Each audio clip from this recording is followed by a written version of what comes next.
Okay, so today I'm back to share some of the worst makeup products I've tried recently. I just did a video like this about 2 months ago, but we're like halfway through the year and I feel like I haven't had so many products that I can do multiple videos like this. Like last year, I was doing one almost like every other month.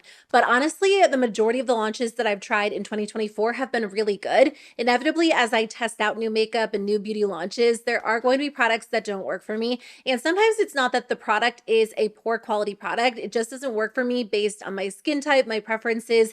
And if that's the case, I'll be sure to share that in today's video because there is, of course, the chance these products could really work for you. That being said, there are definitely products in today's video that I think are just bad products. They're not worth the money. They don't live up to the claims. There are better alternatives out there that are either less expensive or just higher quality. So I'll be sure to share some alternatives if I have them with you in today's video as well. So let's jump into it. Okay, so the first product I want to talk about kind of falls into both categories. Part of the reason why it doesn't work for me, it definitely comes down to personal preference, but I also feel like the formula is a little bit off. This is from Saie. It is their newish Dew Bronze. It's a soft focus, effortless liquid bronzer. That's how they describe it. And I actually picked it up because I love the liquid blush from Saie. I think it looks so good on the skin. And this might be my own fault, but I just kind of assumed the liquid bronzer formula would be almost identical or at least very, very similar. I think based on the description, a lot of people thought that. And I don't know, if you've tried the liquid blush, let me know how you think these compare.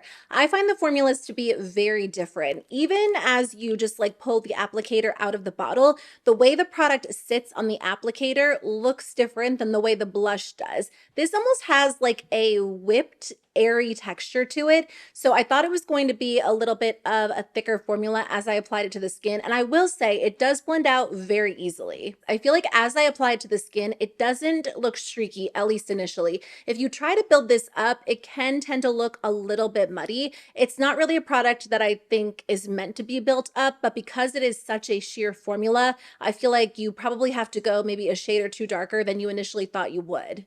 I definitely think this is more ideal for like lighter makeup days. If you're wearing a tinted moisturizer or a lighter coverage foundation or just like a little bit of concealer, this product is going to complement that type of makeup best. I feel like when I'm wearing a medium to full coverage foundation, it doesn't look great because it's a little bit too subtle. I usually pair this with the Fenty foundation, and even then, it doesn't look great. Like Fenty's newer hydrating foundation, which I feel like goes so well with a lot of different products. But as soon as I set my makeup, I feel like this product completely disappears. Even if I'm using kind of like a translucent setting powder, it just doesn't play super well with powder, in my opinion. And I have to set all of my cheek products because I do have more oily skin. So I don't know. I just wasn't really impressed by the formula, especially because I've had such good luck with the blush. The blush is a little bit softer, but I also feel like you can build it up and it has almost like a creamy texture on the skin. It looks very smooth, really beautiful, whereas this is just kind of underwhelming in my opinion. That being said, I just don't think that I personally am a liquid bronzer type of person. After trying this, maybe trying like liquid contours in the past, in the end, I almost always end up preferring the way cream bronzers look on my skin, just because creams tend to give a little bit of coverage. And for me, I do like a little bit of coverage around my cheeks because that's where I've dealt with a lot of acne in the past, so I have some scarring, and I feel like it's the most noticeable when a liquid product kind of lifts my makeup underneath around my cheek area, especially where I apply bronzer and blush. So this is part personal preference, part I just don't think the formula really is the greatest, honestly. I'll just stick with like my Flower Beauty liquid contour if I want a product like this, and I like that that does lean a little bit cooler toned, which is why I opted for the shade Salt. It is marketed as a bronzer, so I didn't expect it to perform the same way as a liquid contour, but I don't know, I'm not sold on this personally. I actually have another product from Saie. Now, I do think this product as a whole was very overhyped, and initially it wasn't really on my list, but I saw so many people raving about it, and over the last year or two, I've definitely become appreciative of really good concealer formulas because sometimes I skip foundation and just wear concealer, but I have to say this one did not live up to the hype in my mind. It is the Saie Slip Tint Radiant All Over Concealer. It retails for $28. It is a lighter coverage product, so it doesn't feel heavy on the skin at all. And I got the shade 4, which I thought might be a little bit light for me, but I kind of like the fact that it does give a little bit of a brightening effect. So those are the pros. But I will say the big con for this is that it creases really badly and it just doesn't wear that well on my skin. They actually claim that this is a 12-hour wearing concealer. I find that a little bit surprising. I think if they didn't necessarily claim that it was a long wearing concealer, it might not be as big of a deal, but truthfully, like this is one of the worst concealers when it comes to creasing on me personally. I do have some lines under my eyes, and when a concealer really settles into those lines, I feel like it just makes me look so tired and it really enhances them. So obviously every concealer is going to crease a little bit, but this one creases faster than others.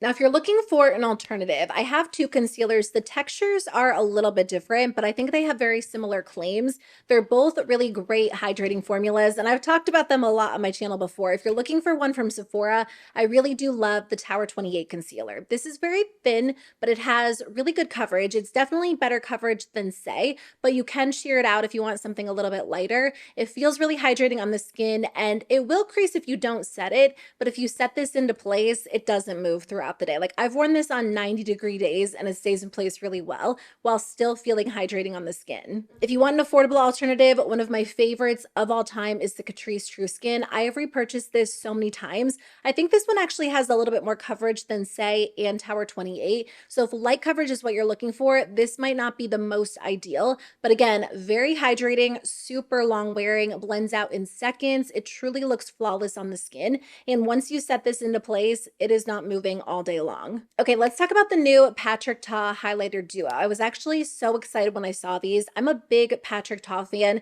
especially his blush duos. Those are one of my favorite products of all time, and everyone is talking about the highlighter duos. There are some people who do enjoy these, but in general, I feel like this is one of the first Patrick Ta products that has gotten such negative feedback. So here's the thing about this product. This is not the worst highlighter that I've ever tried. It's not absolutely terrible, but it is not worth the $40 in my opinion, and it's definitely not the quality that we've come to expect from Patrick Ta. There are, of course, some dramatic videos online, but it does seem like maybe there is a quality control issue between the different shades. I've seen some people dip their finger or a sponge or a brush into the cream side, and it almost like completely melts as they touch it. That has not been the issue for me. I have the shade Baby, which is the pink toned one, and it looks really beautiful. I will say I thought this was going to be slightly pinkier just based on like the initial swatches and what I heard about the product, but they all almost end up looking kind of similar on the skin. Not every single shade, but because they are very soft, almost translucent, really sheer, I don't know that you're going to need a ton of different shades. So let's talk about the formulas separately and then we'll talk about them together. So on top, you do get a cream or a balm. It's interesting because it's definitely not the same texture as the cream that you get in the blushes or the bronzers. It's almost like this oily, very lightweight, translucent balm. It is really pretty on the skin. It looks smooth and I don't find that it emphasizes my texture at all. On the bottom, you get a powder. The powder definitely has like this dry, almost slightly chalky texture to it. On my skin, it does look a little bit glittery, and again, it is on the softer sheer side. The powder, in my opinion, is pretty underwhelming, definitely different again than the blushes or the bronzer. Together, they look pretty because the balm almost softens the highlighter, or it almost softens the powder and takes away a little bit of that chalkiness. So when you layer them together, and if you do the Patrick Ta method, you do powder and then cream on top, I feel like it does create like an extra smooth, beautiful finish. That being said, the balm in here or the cream in here definitely disturbs my foundation. I've tried a lot of cream highlighters, some even like balm highlighters that I'm going to recommend in just a second, that don't really do that, no matter what type of product I'm wearing underneath. But because this one has almost like a little bit of a greasy or oily texture, I feel like it just completely moves my foundation around underneath, and instantly my foundation looks kind of patchy. It looks a little bit cakey, and it just doesn't look as good as it did before I applied the product on top. The cream in here does not fully set down, so your hair will stick to your face if you have your hair down. Your makeup might move around a little bit. If you're not a fan of like a slightly sticky highlighter on your skin, no matter how good it looks, you won't like this product, so I would skip over it for that reason. Another big con, it just doesn't last on the skin at all. Like after a few hours, I feel like my highlight has completely faded away. And for $40, I feel like that's just not acceptable. It kind of sucks because honestly, when I first apply this product, when I layer them together, they look really good on my skin. And as someone who doesn't always have the best luck with highlighters because I do deal with a lot of texture, as you guys know, I say that over and over, but I feel like that's important to note when it comes to cheek products, especially highlighters, because so many of them can really enhance that area in not necessarily the most flattering way. This actually did look really good on my skin. I have a picture on my phone or maybe a video that I took when I first applied it because I was really shocked at how good it looked, like both on camera when I was filming, but also in real life when I stood in front of the light and even in like a little bit of a darker area where I do my makeup. So it's frustrating because I do think that this balmy, creamy formula kind of melts the powder together, melts the powder down in a very flattering way, but it messes up my foundation underneath. It doesn't last. There are too many cons for this to really be worth the $40 in my opinion. $40 is a lot. I truly think his blushes are worth it, but I don't think the highlighters are the same quality. So it's something I'll keep and maybe wear on occasion. It looks amazing in photos. It does look really pretty in real life for a few hours, but it's just not something I really can fully recommend. I know that was kind of long, but I do want to share two quick alternatives if you're looking for something kind of similar. That is a unique formula. I feel like there are other balm and cream highlighters out there, but I have two that I actually prefer. This one is from Flower Beauty. I've talked about this a lot over the years. It is their Day Glow Highlighting Glaze. So this is basically like a balm highlighter in a pot, and you wouldn't think this would be flattering on the skin. It's definitely thicker than Patrick Ta's formula. So I feel like this is maybe best applied with your finger, or maybe if you really press it into the skin with a sponge, but I kind of work this in just so you know for the swatch. It can look a little bit more intense, but I like this because it gives the skin like that wet, dewy glow without being too over the top. So I don't usually pair this with another highlighter underneath. I usually just take this and kind of tap it on my skin, especially if I'm going for like a lighter coverage makeup day, and I think it looks amazing. If you're wearing a ton of makeup, it might have a tendency to kind of make your makeup look a little bit cakey too. So that is something I tend to use on more of a natural makeup day. But it's a lot less expensive than Patrick Ta, so if you want to try something like that, that might be a great option. I have to say, this product from Merit gives the effect I thought the Patrick Ta highlighter would after I tried it out, and it's so much better. This is their Day Glow Highlighting Balm. I have two different shades, but the shade Cava I think is a great option because it's like this pearly translucent tone. So I do think it would work for a lot of different skin tones, a lot of different makeup looks. It is so lightweight. It's a lot more intense than the Flower Beauty one. I mean, that's a pretty heavy swatch, but because it is such a light product, I do feel like you could really layer it up or you could sheer it out, and it looks amazing on the skin. This one does not disturb my makeup underneath. Typically, I don't swipe it on the skin directly from the actual packaging. I'll either like take it and put it on the back of my hand and then use a brush and then apply it that way, or just use my fingers. But this is such an effortless product to use. I really like Merit cheek products because they're a little bit lighter, a little bit softer on the skin. And sometimes I don't necessarily love the effect of like a very sheer cheek product, but when it comes to highlighter, I do think it is a little bit more ideal because it doesn't look like you're wearing a stripe of highlighter. It just gives you like that naturally dewy, glowy look. So normally I don't mind cheap packaging. I can easily overlook it. I love drugstore makeup, and sometimes drugstore makeup brands don't focus as much on the packaging, and that is totally fine with me as long as it's functional. So the reason this product is in today's video is because of the packaging. It's actually an amazing formula, but the packaging really just needs to be better. This is from Byoma. It's their Lip Tide Lip Oil. This is a very rich, luxurious feeling lip oil. It's thick, it's moisturizing, it's nourishing, it stays in place well, it looks super glossy. Once it wears off, my lips feel so good for hours. Like, I love everything about this. And because Byoma is a skincare brand, I feel like it makes sense that they created such a beautiful formula for their lip oil. The issue is the packaging is just really bad. Like, this product gets everywhere. You can just see it all over the wand, not even on the doe foot, but they just don't have a good enough stopper in here. They do have a pretty large doe foot applicator, which I do like, but it almost looks like it's missing a stopper. So I almost wonder if I like tipped this upside down if the product would come out. Because this is a slightly thicker lip oil, when it does leak, like even when the product is closed, it just creates like this very thick, sticky puddle of product all around it. If you can find a way to keep this stored upright, like if you just keep it where you do your makeup in the morning, you won't have as much of an issue. But this is the type of product that I would love to bring with me on the go because it feels so good. I love wearing it. I love applying it. It has a beautiful glossy finish, but it's just not practical because it gets everywhere every single time I use it if I don't have it sitting upright perfectly. I read through the reviews online and pretty much everyone said the same thing. If the packaging was better, I really feel like this would be an absolute viral hit. And you know, a lot of lip oils do end up leaking, which is not ideal by any means, but because this is thicker, it just makes like a very sticky mess that's kind of hard to clean up. So if you're looking for a formula that feels kind of similar to that doesn't leak, at least for me personally, I would recommend the Catrice Gloss and Glow Tinted Lip Oil in the yellow, or what's this one called? They have specific names, and Spill the Tea. The other tones do have like a pH changing factor to them, so they kind of tint your lips pink.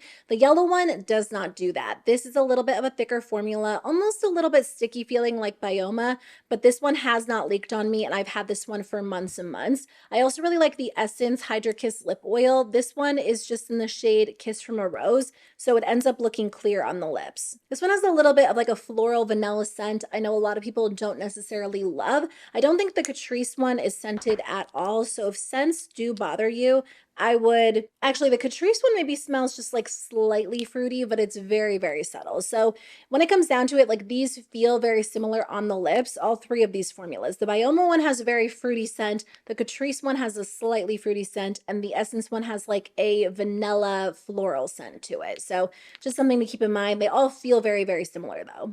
I do have another lip product. These are from Buxom. I love Buxom lip glosses, and I had some Buxom lipsticks in the past. I think I still have them that I absolutely wore so often because they looked amazing on the lips. So I did have high hopes for these, but I just don't think they're worth the money. These are the Plumping Lip Glow Balms. They retail for $25, which is just way too expensive for this formula. Initially, these look really pretty on the lips. They're sheer, they're soft, so they give you like a tinted lip balm effect.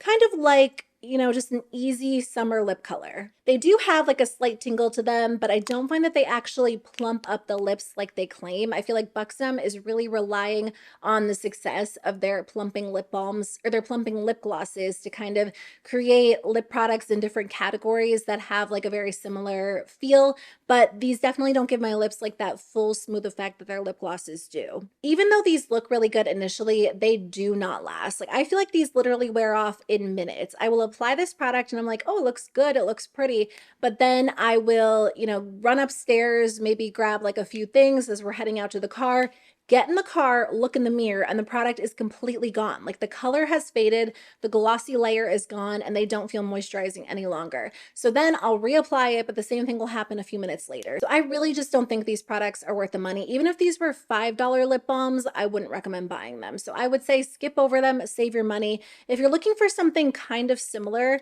I found some shades that are a little bit close to one of these, but I do think these have similar claims, but in my opinion, they're a lot better. The e.l.f. Sheer Slick Lipstick in the shade Black Cherry is really nice. A lot of people say this is a dupe for Clinique's Black Honey. I haven't tried that product for years and years, so I can't say for sure, but this does give your lips a really pretty tint. It's pretty thin, but really moisturizing, really glossy on the lips. Again, not the most long-wearing product out there, but it definitely stays in place better than Buxom, and it doesn't dry my lips out. I also really like the Burt's Bees Gloss and Glow Lip Balm. This one's in the shade Wine Wednesday, and this does come in additional shades, but this is just the one I have on hand. So if you're looking for like a true tinted glossy lip balm, this is the one that I would probably most recommend just because there are more shades to choose from. And I feel like, again, it does give my lips a really nice moisturized feel and a really pretty glossy finish.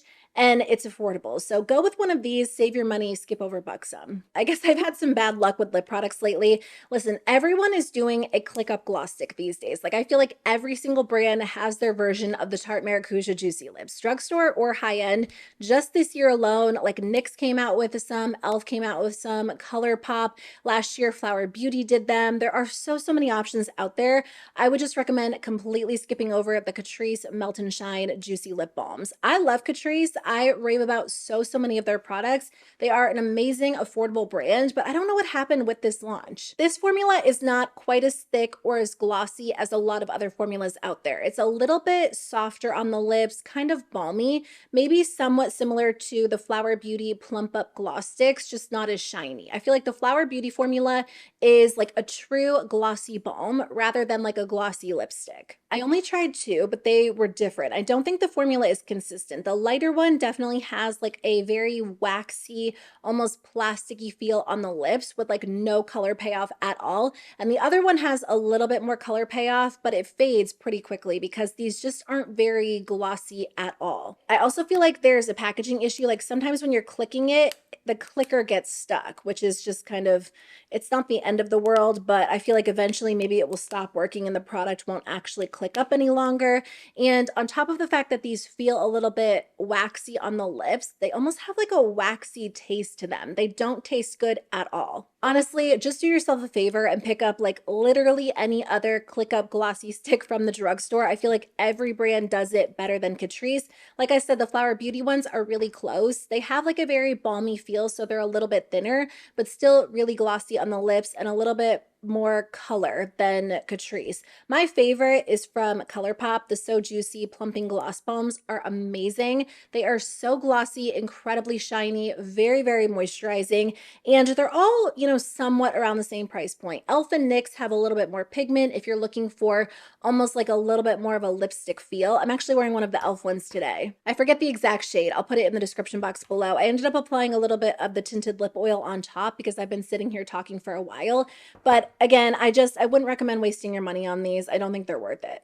Okay, this next product is from Glow Recipe. I have talked about this in a previous video, but I've used it a little bit more since then, and it just isn't for me personally. I feel like this is pretty popular by association. It is their Watermelon Glow Dew Balm. Initially, they were kind of marketing this as like their Watermelon Glow Dew Drops in a sunscreen form or a stick form, and they're really different. They might have some similar benefits because this is made with niacinamide, just like the Dew Drops, which are also made with niacinamide. So they're both supposed to have like that brightening aspect to them. They're both supposed to be very hydrating, very glowy, and they are hydrating and glowy, but I feel like they're just completely different products. I don't use them in the same way at all. This is a sunscreen stick, so obviously its main purpose is to protect your skin. And I will say, when I use this product, I have not experienced a sunburn or anything like that, but it is so incredibly greasy on the skin. And I've tried my fair share of like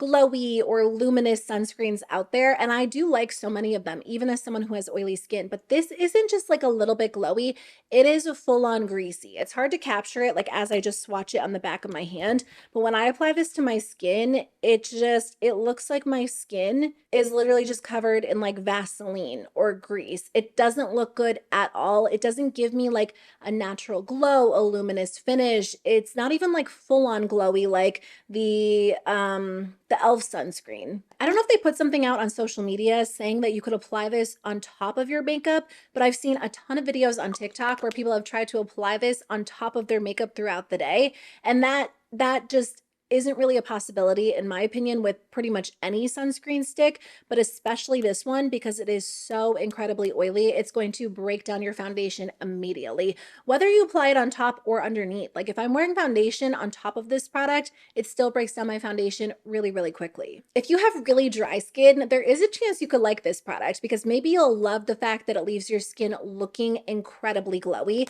But in order to use enough of this, I think they say that you have to swipe back and forth over each spot like 3 full times. And again, if you're layering that much of this glowy product on the skin, I just can't imagine most people would love it. There are going to be people who enjoy it for sure, but I tend to prefer to stick with my other favorite sunscreens, which I don't actually have. I didn't pull any of them. So I'll link some of my favorites in the description box below if you want a glowy sunscreen that doesn't feel quite so greasy on the skin and that does play well with makeup. Okay, I want to talk about this product. I wasn't sure if this was really like the video to include it in, but I don't really really do my monthly favorites and fails videos anymore. So I feel like unless I'm doing a video dedicated to makeup I don't like, I don't really fully have a place for it. And I just kind of wanted to give you an update.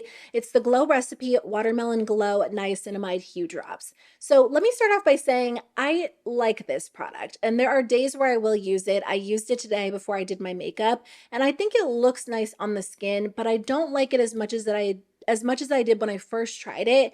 And I don't like it as much as the original one. The formulas are not the same. I think initially I thought they were the same, but they're really not. The original one definitely looks, I get more of a glowy finish when I use the original one versus this, which does kind of dry down to more of a natural finish. Like there's a slight glow there, but it's definitely not as intense as the original. So if you want a full-on glowy finish, this is going to be a little bit more ideal. Obviously this one is tinted, so you're going to get like that bronzy glow to the skin. And you could layer this up, but honestly, if you're blending it in well, which is kind of what you have to do so you don't get a streaky effect, it almost disappears. I'll show you what it looks like when I just kind of blend it in a little bit versus when I fully blend it in. There is a big difference. And I feel like if I'm wearing makeup on top of this, you can't see it. Like I have it on today, but I don't know that my skin looks any bronzier than it does when I don't use this because it is so light and so subtle. If you're mixing it into something, I feel like the bronzy aspect kind of disappears. So I would say if you have very, very fair skin, you might like the fact that this is a little bit more subtle. But if you have any sort of bronzing drop, whether it's like e.l.f. or Drunk Elephant, it doesn't matter if it's inexpensive or more expensive, you could just mix that with this product and get a very similar effect and maybe something more suited toward your preferences. One more thing that I did not notice initially, this is very, very glittery. I saw someone saying that in a YouTube video and I was like, it's not glittery. And then I wore it one day without like makeup on top, just sunscreen. And I went outside and my skin was full on glittery. So it's weird because in this type of lighting where I do my makeup, even if I'm standing in front of a window, it doesn't look glittery, but like direct sunlight on my skin just brings out all the glitter. The last product I want to talk about is a hair product. This is from Day. It is the Fairy Duster Dry Shampoo. So I bought this because a couple of you were asking me to review it. And I love trying out new dry shampoos. And I hadn't tried a powder dry shampoo in a really long time. I like the idea of a powder dry shampoo. And I've kind of put together a list of some additional formulas I want to try out. But this one has a big con for me and then a couple of potential cons depending on what you typically go for in a dry shampoo. I don't want to say that it makes your hair look clean because that's not the case for another reason, but it does not make your hair look oily or greasy. Like that basically goes away because this is a very mattifying dry shampoo, if that makes sense. The issue with this product is it's a little bit gritty in the hair. So it does provide texture and volume, which I actually like because on the second day or the third day, my hair tends to look really, really flat. So I don't mind that it gives my hair like a little bit of that gritty texture because it makes it look really thick and voluminous. But if you're someone who likes to like run your hands through your hair, if you like the feel of a very clean scalp, this is not going to be ideal. It definitely leaves a white cast, a pretty strong white cast compared to other dry shampoos I've tried. If you spray it in at night, like the next day, for the most part, it's disappeared. But I do feel like it makes my dark hair look a little bit dull because of the intense white cast. And with other dry shampoos, like sometimes I can blend it in enough that you don't notice it. But I feel like with this one, because it is such a strong formula and it really does soak up that excess oil, it's hard to like fully blend in all of the powder. So if they came out with a dark version, I feel like that would be a little bit more ideal. In the end, the main reason why I don't love this is because it kind of flakes and it makes it look like I have really, really bad dandruff. Again, this might not be an issue if you have lighter hair because it might not show up as much, but with someone or as someone with dark hair, like it's really, really noticeable that this product is flaking because it's not just a little bit, it like flakes everywhere I applied the product. So it really does make it look like I have the worst case of dandruff in the entire world. And by the third day, like if I don't wash my hair on that day, it looks completely terrible. So I don't know. I read a few comments online saying the same thing. It's hard to fully brush it out. And like the more I brush it, the more it kind of almost like flakes up in my hair. It's so strange. So for me personally, it just has too many cons. I like the applicator. I like the idea of it. It smells good. It has like this floral, almost citrusy scent. You don't use as much as you thought, or I don't use as much as I initially thought I would. So I do feel like even though this bottle's a little bit smaller, it probably would last me a long time. It doesn't end up working well for my hair personally. I will keep it on hand because if I really want like a lot of texture, if I'm doing like a bun or I was going to say a ponytail, but I don't really wear ponytails. I guess mainly if I'm doing like a bun and I want a messy bun, it's kind of nice to have like that gritty feel. So it almost works in place of like a texturizing spray. But as a dry shampoo, I just feel like it really isn't ideal because of the flaking and the white cast and the fact that it does have that gritty texture. So unfortunately, it was a fail for me personally, but I do know some people enjoy this. It just kind of comes down to personal preference and maybe whether or not you have like light or dark hair. Anyway, that's everything I wanted to share in today's video. Thanks for watching. I would love to hear from you. Let me know if you like these products or if they didn't work for you either. If you're curious to know which products I like instead of these, I'll link some alternatives in the description box below. But I appreciate you watching. I think it's important to share products that didn't work for me just because I share so many products I love. So if you like these types of videos, I'll link a couple of other ones on the screen. But otherwise, I'll see you very soon with a new one. Bye.